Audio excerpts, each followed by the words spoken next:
민수기 25장 6절에서 13절까지의 말씀입니다. 민수기 25장 6절에서 13절까지의 말씀입니다. 이스라엘 자손이 회막 어귀에서 통곡하고 있을 때 이스라엘 자손 가운데서 한 남자가 모세와 이스라엘 자손 온 회중이 보는 앞에서 한 미디안 여자를 데리고 집으로 들어갔다. 아론의 손자이자 엘르아살의 아들인 제사장 비느하스가 이것을 보고 회중 가운데서 나와 창을 들고 그 두 남녀를 따라 장막 안으로 들어가 이스라엘 남자와 미디안 여자의 배를 꿰뚫으니 연병이 이스라엘 자손 사이에서 그쳤다. 그러나 그 연병으로 이미 죽은 사람이 24,000명이었다. 주님께서 모세에게 말씀하셨다. 아론의 손자이자 엘르아살의 아들인 제사장 비느하스가 한 일을 보아서 내가 더 이상 이스라엘 자손에게 화를 내지 않겠다. 그는 이스라엘 자손이 나 밖에 다른 신을 섬기는 것을 결코 용납하지 않았다. 그러므로 나는 이스라엘 자손을 홧김에 멸하는 일은 삼갔다. 그러므로 너는 내가 비느하스와 평화의 언약을 맺으려 한다고 말하여라. 그와 그 뒤를 잇는 자손에게 영원한 제사장 직분을 보장하는 언약을 세우겠다. 그는 나밖에 다른 신을 섬기는 것을 용납하지 않았고 그렇게 함으로써 이스라엘 자손의 죄를 속해 주었기 때문이다. 아멘. 시딤에서 이스라엘 백성이 모압 여인들을 따라 참가한 우상 숭배의 현장은 하나님을 진노하게 만들었습니다. 하나님께서는 바알 부올과 결합한 모든 자들을 죽이라고 말씀하셨습니다. 그런데 하나님께서 명령하신 대로 우상 숭배의 현장에서 바알 부올에게 절하고 먹고 마신 자들에 대한 사형이 집행되고 있던 바로 그때 한 이스라엘 남자가 모압 여인을 데리고 자신의 집으로 들어가는 것을 온 회중이 목격했습니다. 모든 이스라엘 백성이 슬퍼하고 통곡하고 있던 바로 그때 말입니다. 이 이스라엘 남자가 누구인지는 14절에 기록되어 있는데요. 시므온 가문의 지도자인 살루의 아들 시므리였습니다. 그의 눈에 우상 숭배로 인해 사형당한 사람들이 보이지는 않았을지 모르겠지만 분명 그의 귀에는 이스라엘 백성들의 통곡하는 소리가 들렸을 것입니다.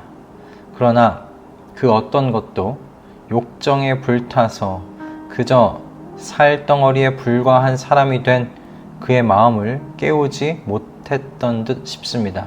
그는 모두가 보는 앞에서 모압 여인을 데리고 자신의 집으로 들어갔습니다. 그런 그의 대담한 행동을 보면서 모든 이스라엘 백성이 실로 어안이 벙벙했을 것 같습니다. 바로 그때 아론의 손자이자 엘르아살의 아들인 비느하스가 분연히 일어났지요. 그는 창을 들고 두 남녀가 들어간 장막으로 따라 들어가 이 두 남녀의 배를 꿰뚫었습니다. 한 번의 창질에 두 사람의 배가 꿰뚫렸다는 건 이들이 성관계 중이었을 것으로 생각이 됩니다. 오늘 말씀은 비느하스의 이 일로 인해 하나님께서 당신의 진노를 누그러뜨리시고 연병을 그치게 하셨다고 말합니다. 그날 연병으로 죽은 자만 24,000명이니 12지파당 2,000명에 달하는 사람들이 죽은 것입니다.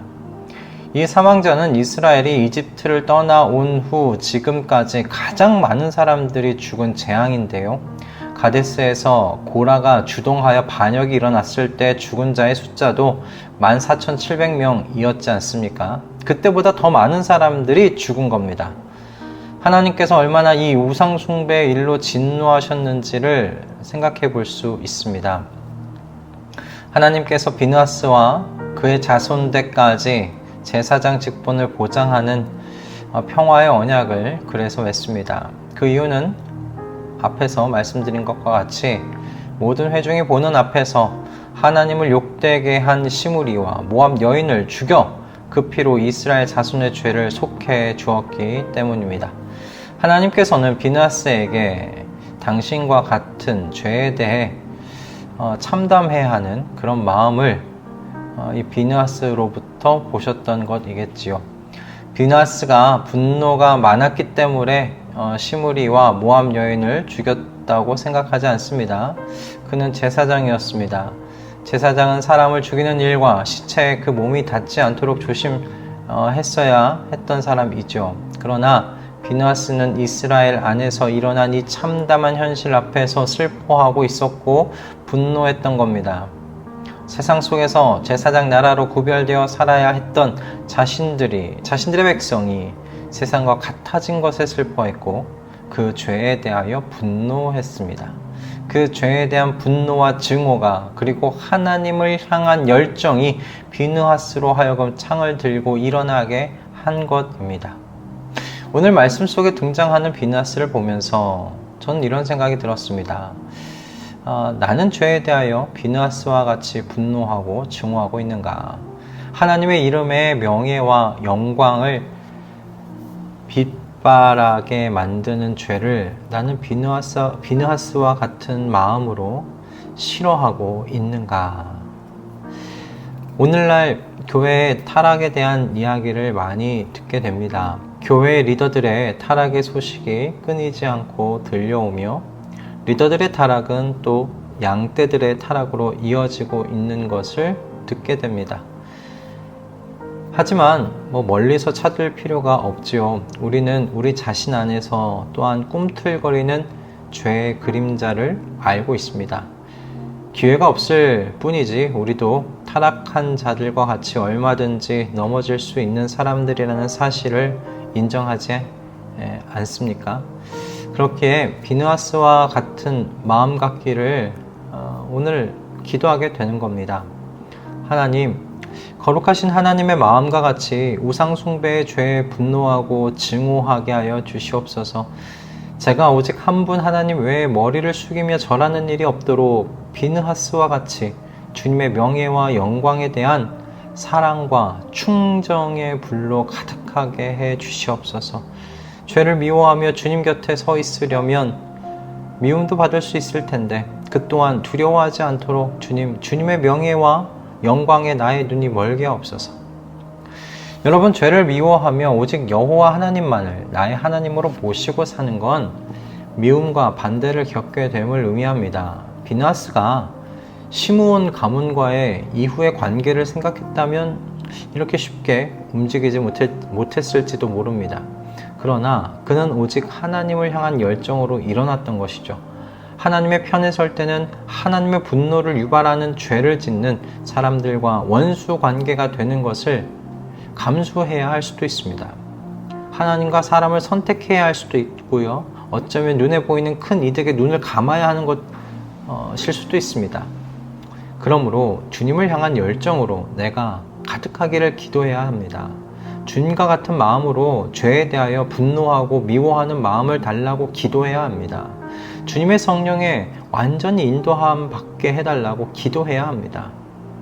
과거나 현재나 여러분, 이 세상은 하나님의 진노를 일으키는 죄로 가득한 세상입니다.